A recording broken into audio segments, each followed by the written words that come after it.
Pneumatic automations refers to the automation system that base their operation on the utilization of pressurized air. So you also know, so we are going to use pressurized air in pneumatics. Okay.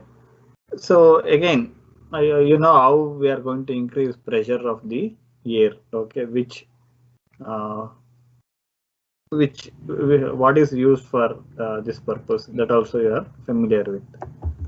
Okay, next, for the use of pressurized air in industrial automation, the most commonly operated devices are pressurized airflow regulators, widely known as pneumatic valves and pneumatic actuators, which are devices that transform energy of pressurized air into motion. Okay, can you name few pneumatic valves widely used in pneumatic systems?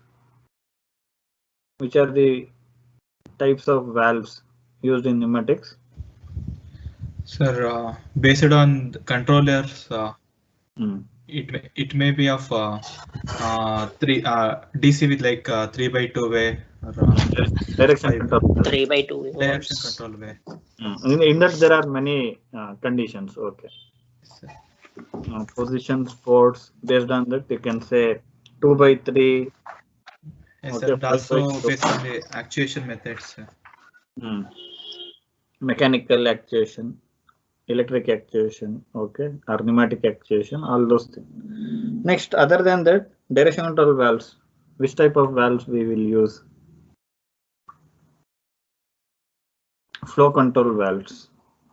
Flow control valves and pressure regulating valves. Pressure regulating valves. Then quick exhaust valves. Which are the pneumatic actuators? Vane motors and rotary motors and piston cylinder. Okay. So widely used actuator is cylinder. Cylinder. Okay. Where you can get linear movement. Okay. Next, in cases where the energizing of airflow valves, that is, if you want to actuate direction control valve, okay, how we are going to do that? Based on that, we have this electropneumatics. Okay, in cases where the energizing of airflow valves is performed by the utilization of electrical solenoids, these pneumatic systems are called electropneumatic automations or electropneumatic systems. So electropneumatics means it is based on a type of actuation. Okay, in conventional way we go for mechanical actuation. Okay, for mechanical actuation, what are used, or what are the different ways in which you can achieve mechanical actuation? By roller operated or push button.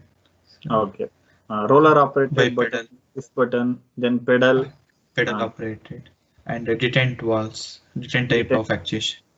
Locking and unlocking. Unlocking, sir. There will be a knob. Okay. So other than mechanical and electrical, what is the other way in which you can actuate a valve? Sir, pilot signal, giving the pilot. Again, just by supplying air also you can actuate a valve. Okay. That is pilot operated. Pilot operated. Okay. So electropneumatics means, so you are not using air signal, and also you are not using mechanical signal. Instead, you are using electric signal to actuate a valve. Okay, if you are employing electric signal to actuate a valve, so that is called as electropneumatics. Okay, that system is called as electropneumatic system or electropneumatic automation. So in case of automation, we will go for electropneumatics. If it is a manual system, we can go for mechanical system. And even with the help of it depends on how you design a pneumatic circuit. Okay, even in automation also you can make use of mechanical actuation where it is possible. With the help of mechanical actuation also you can achieve automation. How is it possible? Sir, using a cam. Using cam operated. Okay. Cam operated. Or even roller operated. Roller operated. When the piston have the extension stroke, it will touch the roller, then another valve will get actuated. Like that, you can achieve the automation sir. even using mechanical actuators. Mechanical actuators. Yes, sir. Next, pressurized air. Okay, so air is a raw material required for pneumatic system is abundant available in the atmosphere. Okay, but the problem is we cannot use it directly. Okay, we need to prepare it. We need to do preparation. Okay, so in order to use air, so air exists everywhere and in unlimited supply, and thus the cost of the raw material, that is air for pneumatic automations, is zero. Okay, whereas in case of hydraulics, you need oil. Okay, for that you have to invest. For air, you need not invest. Again, raw material, not the final thing. Okay. Next, again, but the disadvantage is you cannot use it directly. Okay, you have to increase the pressure of air and you have to remove impurities. That is, preparation is required. That is a different thing. Similarly, now oxygen. Okay, oxygen is also abundantly available in atmosphere. Okay, why then? Why there is shortage? What is the problem with that?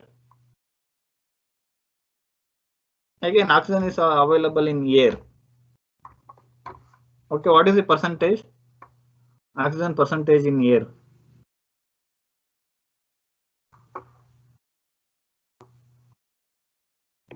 Sir, around Hmm. so nitrogen is of around 75, but oxygen Oxygen 21. 21. Yes, sir. Okay. So nitrogen will be more than 70%, oxygen will be 21, remaining all are inert gases. Okay. Now again, oxygen is abundantly available in the atmosphere. The problem is again preparation of medical oxygen. Again, we have to separate nitrogen and other inert gases from the air, and we have to get only the oxygen, and also we have to remove impurities. That is the challenge. Okay, similarly in pneumatics also, pneumatic system also, air is abundantly available in the atmosphere, but we cannot use it directly. We have to increase the pressure of the air and also we have to remove impurities. Okay, so that is the challenge, or that is the demerit. Next, pressurized air can be very easily transferred through the utilization of elastic or metallic pipes over long distances. Okay, in our lab, which type of pipes were used? In lab, so which type of Sir, pipe you use? a flexible plastic. Flexible. That means you Flexible use plastic. elastic pipes. Elastics. Yes, sir. Stick pipes. Next, pressurized air does not need to be returned to the source of its production, which happens in hydraulic automation circuits. Okay, so already I think you are familiar with hydraulics also.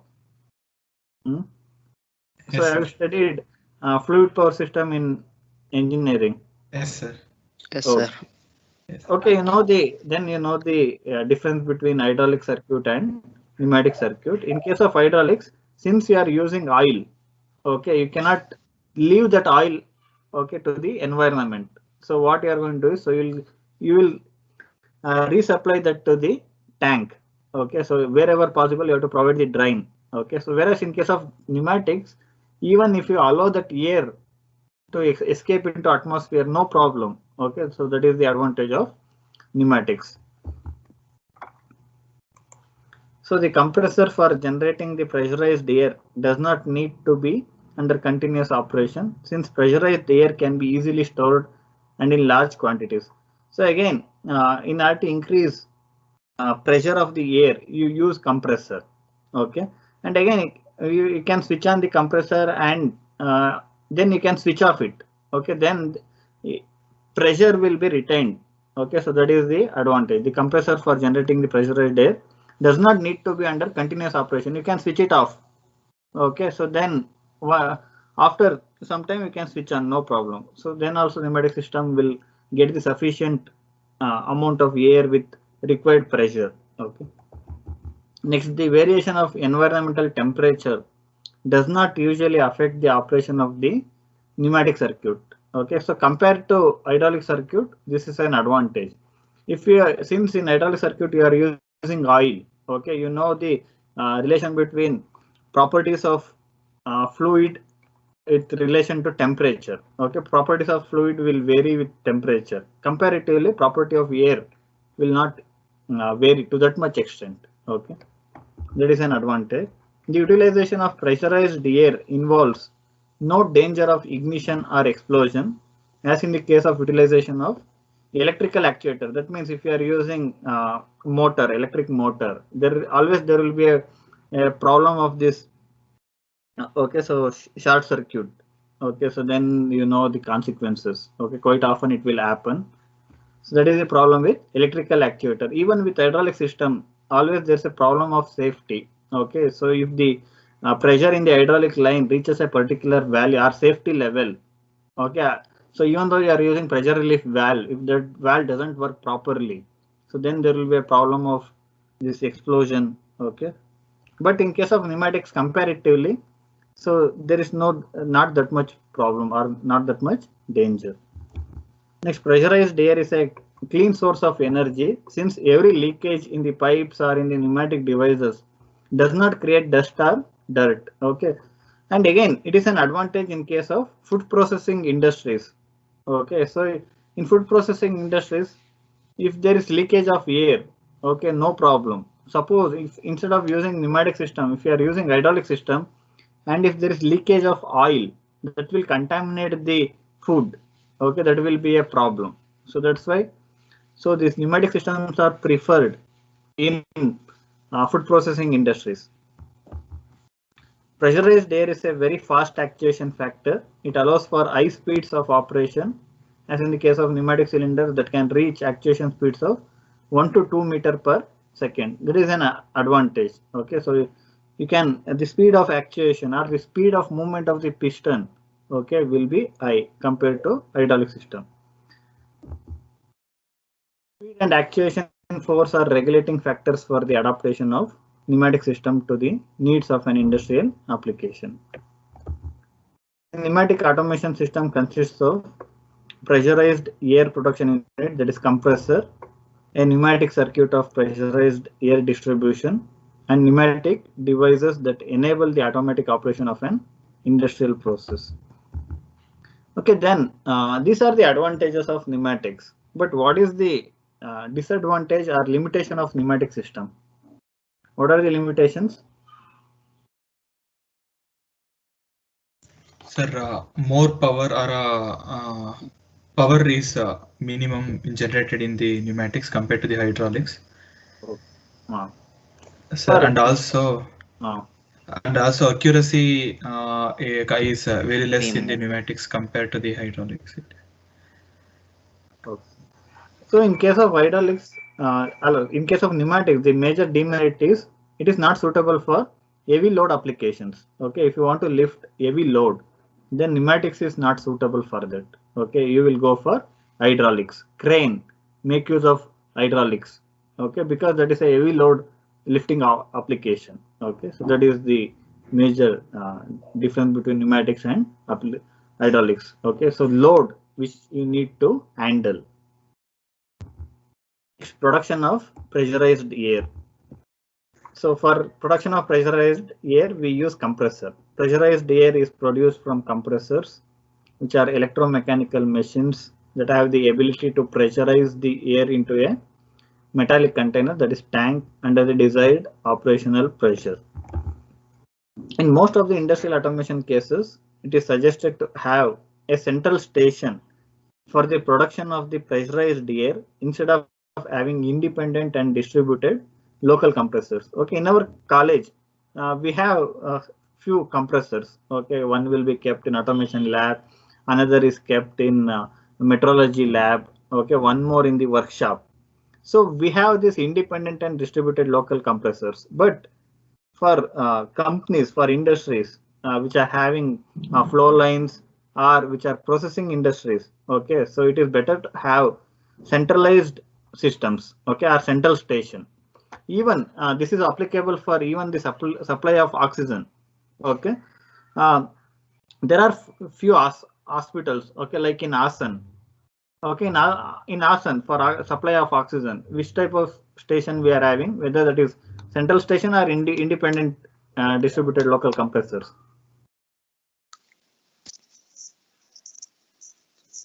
Okay, in NASA NIMS, whether it is a central station or we are supplying oxygen through cylinders, small So it is cylinders. a Small sir, cylinder size. Okay, so actually in IMSS we have a central station. Okay, that's why in ASAN we are not facing that much problem related to oxygen supply, because when we get oxygen from the tanker, okay, directly that will be kept in a storage tank. Okay, I think which is having 6 ton capacity, I think. Okay, then from there itself that will be supplied through lines to beds. Okay, so that is the central station. Suppose instead of this, if we have independent distributed local compressor, the problem is from that tanker, okay, you need to fill to the small cylinders. That will take a lot of time.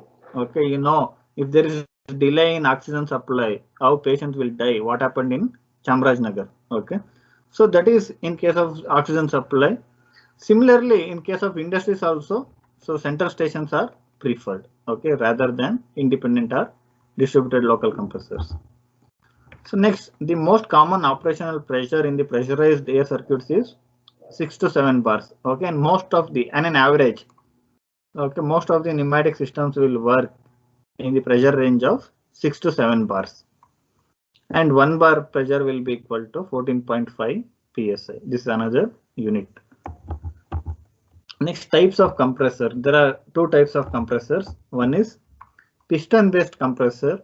So this will work like this: compressors whose operation is based on the principle of movement, where the air is trapped in a chamber and subsequently the volume of the chamber is reduced with the help of a pressing piston. Okay, it is like you are familiar with the operation of these IC engines. Okay, similarly, instead of fuel, petrol or diesel, if you are having a air inside a cylinder and if you are pressing that using a piston, okay, then that will get compressed. Then pressure of the air get increased. Okay, that is how piston-based compressors will operate. Okay, so when the piston moves downwards, okay, the volume will get reduced because of the pressure of the air will increase. Next, there's another way: turbine compressors where the pressurization is achieved from the acceleration of the air mass. It is like forced draught. Okay, I think you have studied about induced draught and forced draught in which course? Sir, sir, that energy environment is the subject, is that Heat transfer. sir, heat transfer and also that natural draft and forced draft. Environmental science. Environmental science we have. Okay, so in environmental science, in heat transfer, and even I think now mechanical engineering students are not studying that course, power plant engineering. Earlier they used to study that course.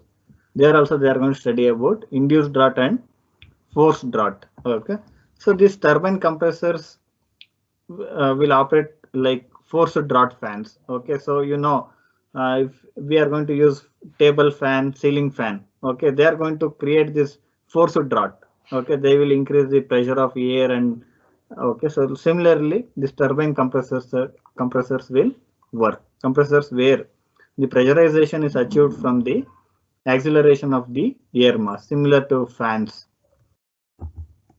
Next, distribution of pressurized air. Okay, so you can increase the pressure of air using compressor. Then you have to distribute to the air, pressurized air, to the pneumatic system or pneumatic circuit. Okay, pressurized air is supplied from compressor through the distribution pipes. So usually we call them as hose pipe.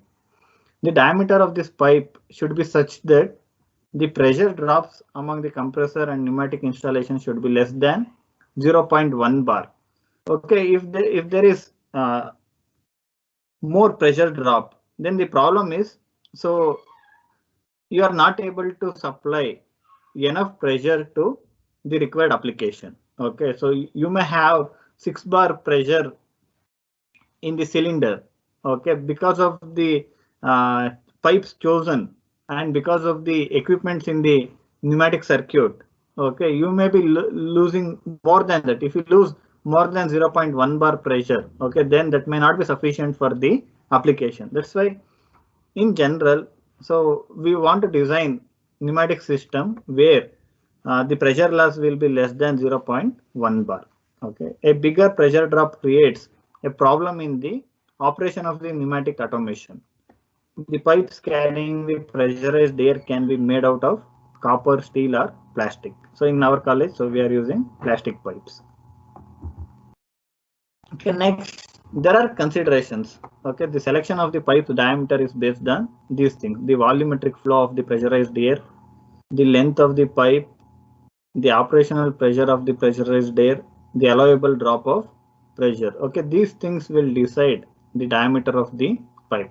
Then if you want to find length of the pipe, okay, you are considering this one, fifth one, the number and type of various equipment that are placed in the pneumatic installation, such as pneumatic valves, okay, two-way valves, regulator valves, and connectors, T connector or curve connector or 90-degree connector, then pneumatic switches. Okay, so if you know these four values, by using nomogram you can find out pipe's diameter, or by using equations also you can find out pipe's diameter. Okay, if you know these things, you can find out length of the pipe. So this is an example where by using nomogram, okay, so you are finding, you are calculating the diameter of the pipe. Okay, so ಎಲ್ಲರೂ use ಮಾಡಿದ್ರ ಇದನ್ನ nomogram ನ? ಇಲ್ಲ sir, ಇದೆ first. Okay, so nomograph are like these are the graphs. ಇಲ್ಲಿ unit ಎಲ್ಲ ನಿಮ್ಗೆ uniform ಆಗಿರಲ್ಲ. Okay, it is a random graph, and here you will get nomograms for different application. Even it is applicable, nomograms are applicable to find, okay, so are effects of overconsumption of paracetamol. Okay, so it is used in various fields. Even in medicine also it will be used. Okay, if you type nomogram for paracetamol consumption, you will get graphs. Okay, like that. This is a nomograph designed to find out diameter of the pipe. Okay, diameter of pipe which is used in pneumatics. This is especially designed for that. Okay, so the advantage of nomogram is, so it is a graphical method to find one unknown value. When you know other parameters, you can find out an unknown value similar to any equation. Okay, here instead of using equation, you can use this graphical method and you will get the unknown value. Okay, so now consider the example. The consumption of pressurized air in a factory is at a level of 800 meter cube per hour. Okay, so this is the air flow rate. So that is given 800 meter cube per hour. Okay, so here you know volumetric flow of the pressurized air. Okay, so that is given. So for this it is 800 meter cube per hour. Next, the distribution pipe will have a length of 300 meter and it will contain 6 T connectors, 5 900 curve connectors, and 1 two-way wave valve. Okay, so here we know length of the pipe. Length of the pipe is 300 meter. Okay, next, for this application, the allowable drop of pressure will be 0.05 bar. Earlier we discussed it should be less than 1. In this case also it is less than 1, that is 0.05 bar. Okay, so allowable drop of pressure, that also we know 0.05. Length is 300, volumetric flow is 800 meter cube per hour. Next, we have operation pressure, that should be 9 bar. So we know the value of operation pressure. So we know these four values. Now if we know these four values, by making use of this nomogram, we can find out pipe's diameter. Okay, further the procedure is,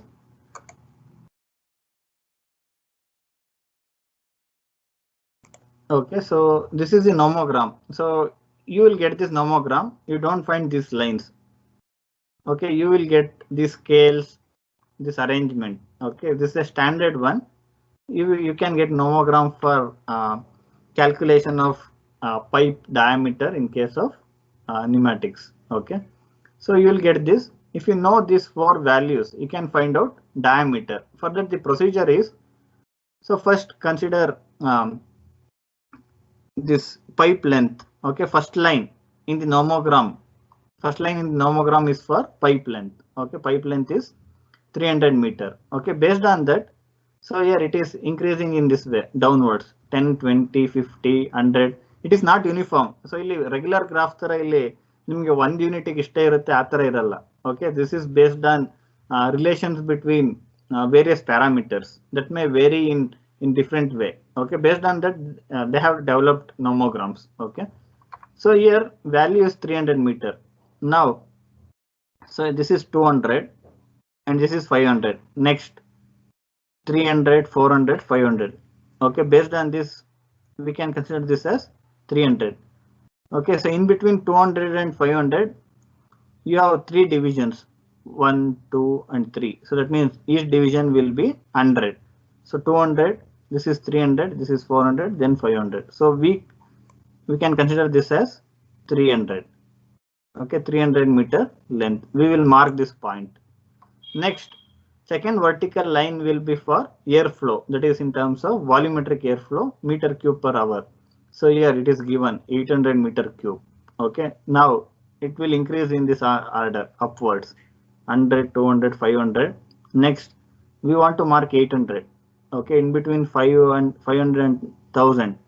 1, 2, 3, 4, 5 marks. That means each will be for 100. 500, then it will be 600, 700, 800. Okay, so I will mark this one. Next, after marking these 2 values, what we need to do is, so we have to connect these 2 with a straight line. Okay, you have to draw a straight line passing through these 2 points. Okay, draw a straight line passing through these 2 points. Okay, next, after drawing a straight line passing through these points, next what you have to do is you have to extend this line. This line extend ಮಾಡಬೇಕು. Again, orientation should and it scale should be aligned to this line. This scale ಗೆ align ಮಾಡ್ಕೊಂಡು you have to extend the line. So if you extend the line, it will intersect a reference, another reference line, that is called as axis 1 or reference line 1. So you will get a new point. That point is called as Z1. Okay, first you will mark pipe length. Okay, so that is 300. Then you will mark so volumetric pressure, that is 800. Okay, after that you will draw a line connecting these 2 points. Then you will extend this line till axis 1. You will get Z1. Okay, so next, after this, next procedure is, so you don't know the pipe inside diameter. This we have to find out. Okay, that is another scale, scale 3 or line 3. What we know is, so we know system pressure. System pressure is 9 bar. Okay, here, so 2, 3, 4, 5, 5 to 10 we have graduations marks. Okay, 6, 7, 8, 9. Okay, so this is 9 bar.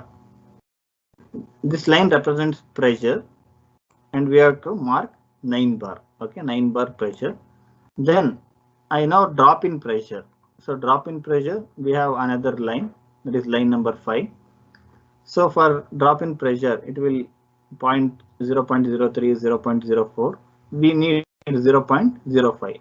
Okay, so 0.05 I will mark.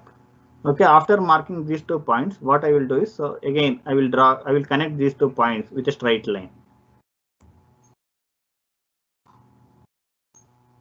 like this. Okay, when I go for connecting these 2 points with a straight line, this will cross axis 2. Okay, and the point where it will cross the axis 2 is called as Z2.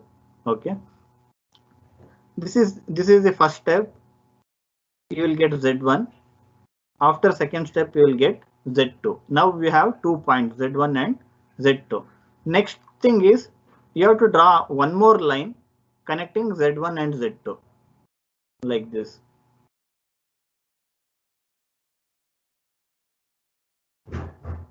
Okay.